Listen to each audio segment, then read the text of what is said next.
All right, Shalom. All praise, honor, and glory to Yahweh by Yeshua Yahushai, by Yeshua HaRakak Wadash.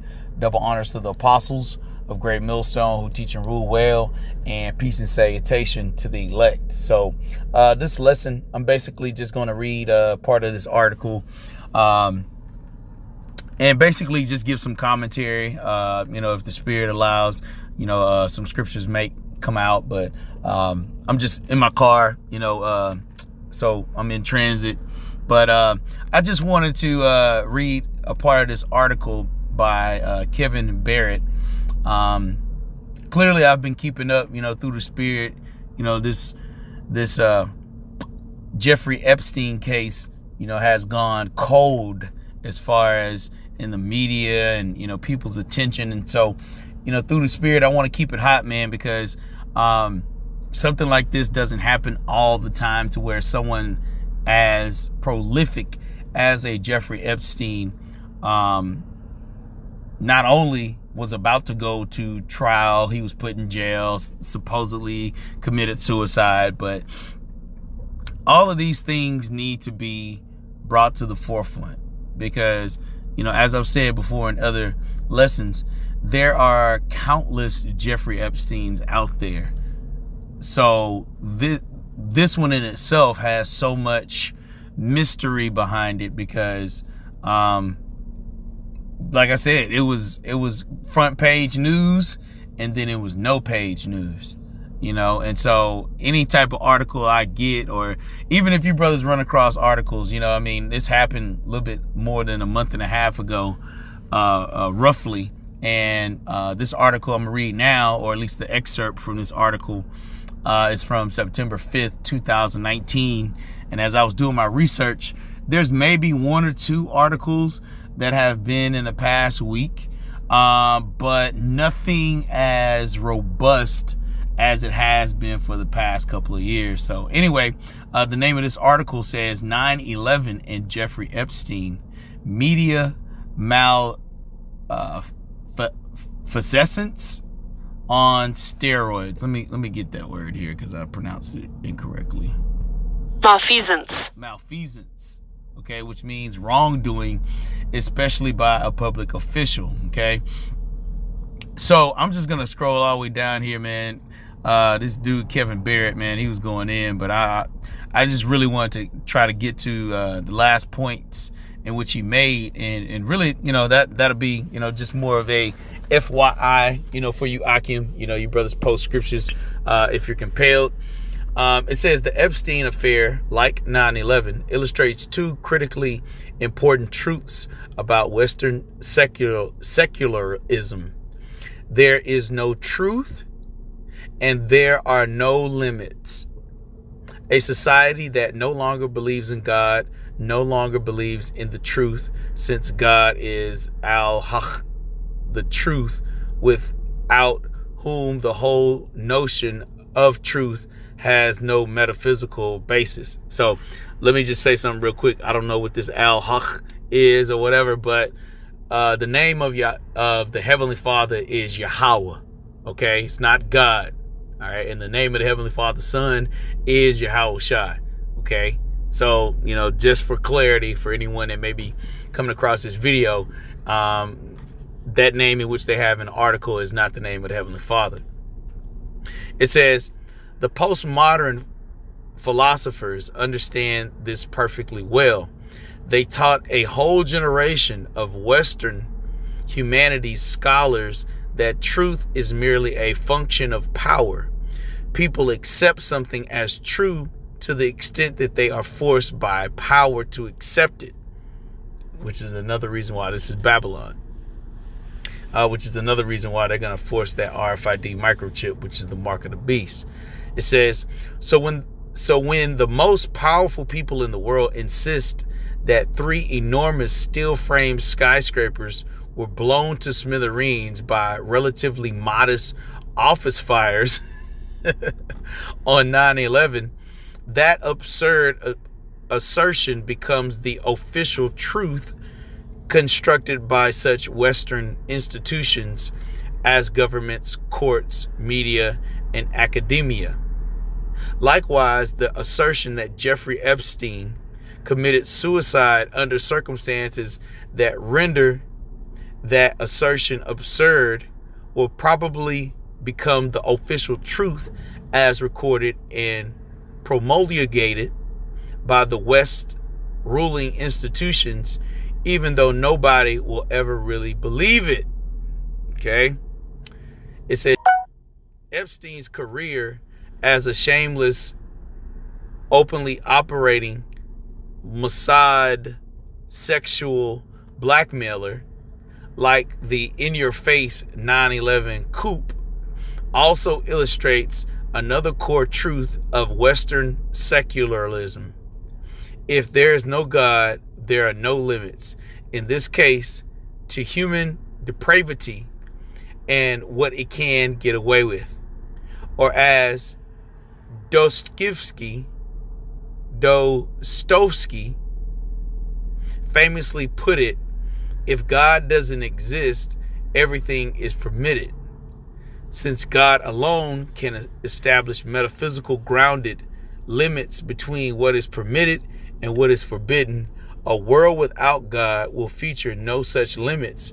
In such a world, Aleister Crowley's satanic motto, "Do what thy wilt shall be the whole law," becomes the one and only commandment. In today's godless West, why should men not do what they wilt and indulge their libidos by raping young girls if they can get away with it? After all the other sexual taboos are being broken one by one. Fornication, adultery, homosexuality, sadomachism. Hold on, let's see what this word is. I don't know how to pronounce this one. It's a lot. Because all of these things are just referenced as, all of these things are just referenced as Esau's wickedness. Okay, it's a lot, brothers. For some reason, I'm having a little difficulty as usual. Okay. All right. Oh, yeah, here we go. Sadomasochism. Sadomasochism. It's a psychological tendency or sexual practice characterized by both sadism and machismoism. I'm not saying that right, but sadomasochism. Masochism. Okay. All right. So it says gender bending. I'm right here. It says gender bending. All of these have been transformed during my lifetime from crimes and vices to human rights enjoyed by the most liberal and fashionable right-thinking Western secularists. Even bestiality and necrophilia are poised to become normalized sexual identities whose practitioners will soon be proudly marching in bestiality parade and necrophilia pride parades. So why not normalize pedophilia and other forms of rape perpetrated by the strong against the weak? And why not add torture and murder and in service to sexual gratification?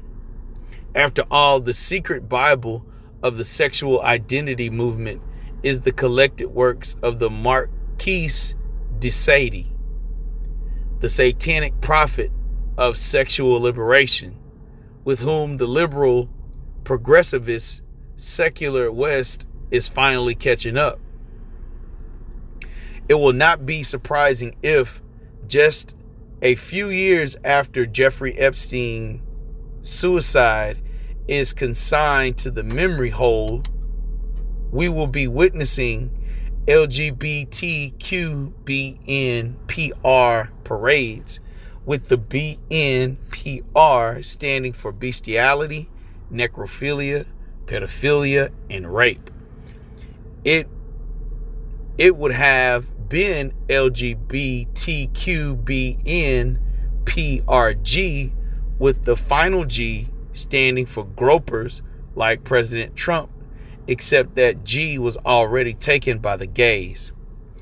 The P's, pioneers of pedophilia pride parades, will undoubtedly celebrate Jeffrey Epstein as an ahead of his time misunderstood hero who was unjustly persecuted on the basis of his unusual sexual orientation.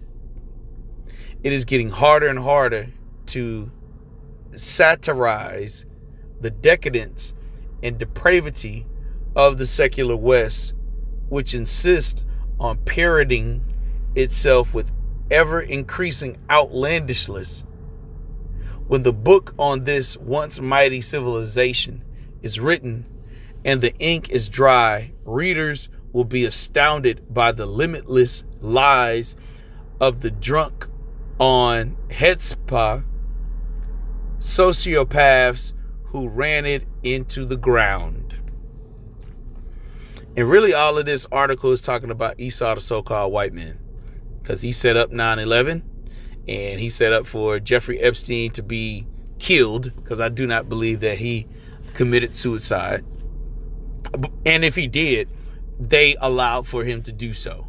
But I do believe it was a blood sacrifice more than it was anything, just like 9/11 was a sacrifice as well. And to where, I think even, Lord willing, I'll post this article, but it says something about, let's read this and then we'll close out here.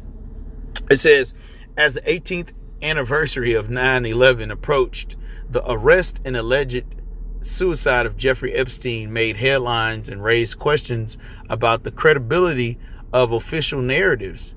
As Eric Rasmussen writes, everybody, it seems, in New York society knew by 2000 that Jeffrey Epstein and Ghislaine Maxwell were corrupting teenage girls, but the press wouldn't cover it. Likewise, everybody in New York society has long known that Larry Silverstein, these fake Jews, who brought the asbestos-riddled White Elephant World Trade Center in July of 2001 and immediately doubled the insurance, is a mobbed-up friend of Netanyahu and a confessed participant in the controlled demolition of Building 7, from which he earned over $700 million insurance dollars on the pretext that Al-Qaeda had somehow brought it down, but the press won't cover that either. So, like I said, the reason why I'm bringing that up is just to kind of have brothers understand the things that are happening in the backdrop as it pertains to this Epstein case. Because as long as people don't inquire, Esau just removed that storyline and put something else in its place. But, like I said, I just wanted to bring, that information out just so brothers can be a little bit more aware, because like I said, man, this is much bigger than we think, as far as the Jeffrey Epstein situation. He's been supplying, loose teenagers to prolific Edomite men for the longest, especially here in Babylon. So anyway, I just wanted to send that message to you, Akim, as I stated. If you brothers have any precepts, leave those in the comment section, and I'll leave this link here in the description box. And with that, I'm going to say, Shalom.